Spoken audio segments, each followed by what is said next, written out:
ये वाला वीडियो मैं बना रही हूँ फॉर टिप्स या न्यूट्रिशनल टिप्स पोस्ट सर्जरी, यानी कि यदि आपका सर्जरी हुई है या आपके किसी प्रियजन की सर्जरी हुई है तो उसको ऑपरेशन के बाद किस तरह से न्यूट्रिशन की टिप्स देनी है, क्या क्या उसे खिलाना है। मेन सबसे बड़ा सवाल यही होता है जब भी सर्जरी होती है कि मैडम क्या खाएं या क्या खिलाएं।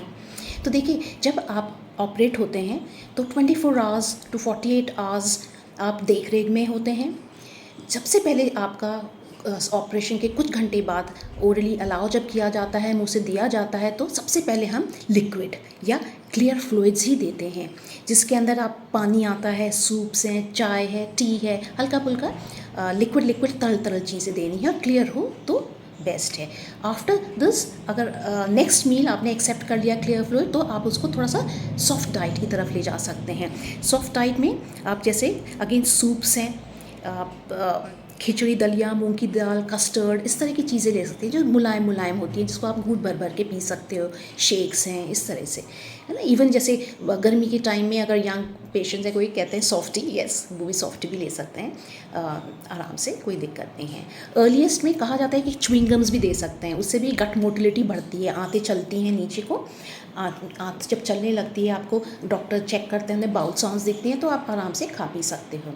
और एक बार सॉफ्ट डाइट के बाद अगर आपने डाइजेस्ट कर लिया, हज़म हो गया, बहुत कंफर्टेबल है, तो आपको नॉर्मल रूटीन में जैसे बैलेंस डाइट ली जाती है वो एडवाइस की जाती है। और जब आप एक बार नॉर्मल डाइट लेते हैं, बैलेंस डाइट आपको लेने के लिए सलाह दी जाती है, तो घर ही भेज दिया जाता है, क्योंकि पर्सन जो मुंह से ले रहा है तो खाना खा सकता है, गोलियां खा सकता है। और ऐसे में डाइट क्या बतानी है घर जाकर। घर जब हम भेजते हैं तो आप प्रोटीन पे थोड़ा ध्यान दें। प्रोटीन रिच डाइट, यानी डाइट जो प्रोटीन में संपूर्ण हो वो लेनी है। अब प्रोटीन के दो सोर्स होते हैं, एनिमल सोर्स यानी मांसाहारी नॉन वेजिटेरियंस के लिए, एक प्लांट सोर्स जो शाकाहारी लोग हैं। बेटर प्रोटीन तो देखिए एनिमल सोर्स से मिलता है, जैसे अंडे, मीट, लिवर, मांस, मच्छी, ये सब जो होते हैं ये अच्छा प्रोटीन, एक गुड क्वालिटी प्रोटीन प्रोवाइड करते हैं। तो जो एनिमल से खाते हैं, जिनको आदत है पचाने की, उनके लिए बहुत अच्छा है। आप ले सकते हैं, रोज़ सुबह शाम अंडे खाएं, मच्छी ले सकते हैं, नॉन वेज ले सकते हैं। बाकी जो नहीं खाते एनिमल प्रोटीन, उनके लिए बचा प्लांट सोर्स। प्लांट सोर्स में बची क्या, दालें हैं, अन्न है ना, सोयाबीन है, इस तरह की जो चीज़ें हैं। इवन दूध हम कहेंगे, बहुत लोग दूध को मानते हैं कि देना नहीं चाहिए, तो ये भी एक भ्रम है जो कि आई थिंक बिल्कुल गलत है। अगर आप हज़म कर सकते हैं दूध, तो आपको जब मिल्क इंटॉलरेंस नहीं है, जैसे आजकल कुछ परसेंटेज विदेशों में होते हैं लोग जो दूध को नहीं हजम कर पाते, तो उनको छोड़ दीजिए। यदि आप कर सकते हैं तो वेरी नाइस, आप लीजिए।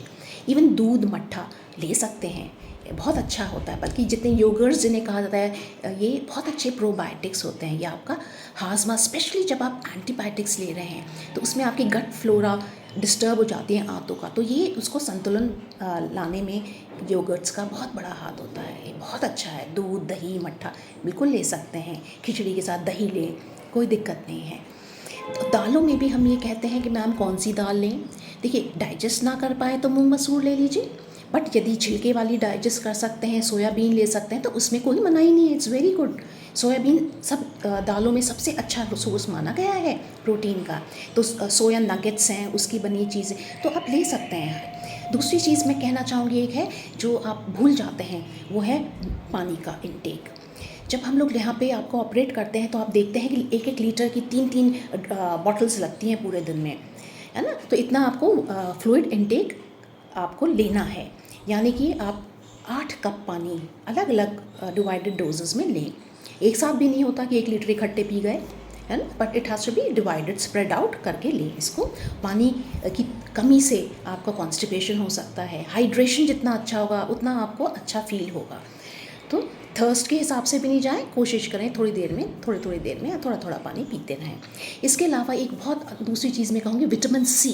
Vitamin C again skin, collagen, इसको बनाने के लिए बहुत सहायक होता है। जैसे कि हम कहते हैं प्रोटीन है वुंड हीलिंग में आपको हेल्प करता है, उसी तरह से विटामिन सी का भी बहुत अच्छा रोल है। और विटामिन सी आप पूछेंगे किस में है, तो देखिए जितने भी सिट्रस फ्रूट्स जिसे कहा जाता है, यानी संतरे हैं, ये और कुछ नहीं कहूँगी मैं, दाल में नींबू निचोड़ के ले लें।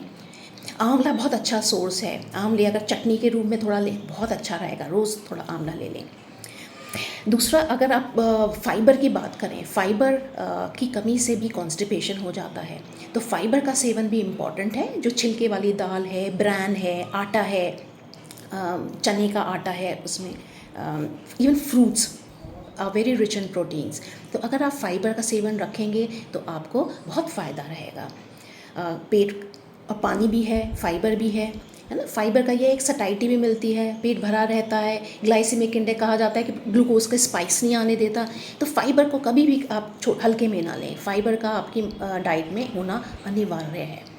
सो फ्रेंड्स, दूसरा हम ये कहेंगे कि हाँ, आप कहते हैं क्या ना लें। देखिए, प्रोसेस्ड फूड जितने हैं, टिन्ड फूड्स हैं, जैसे चिप्स हैं, इस तरह की चीज़ों का सेवन आप कम करें।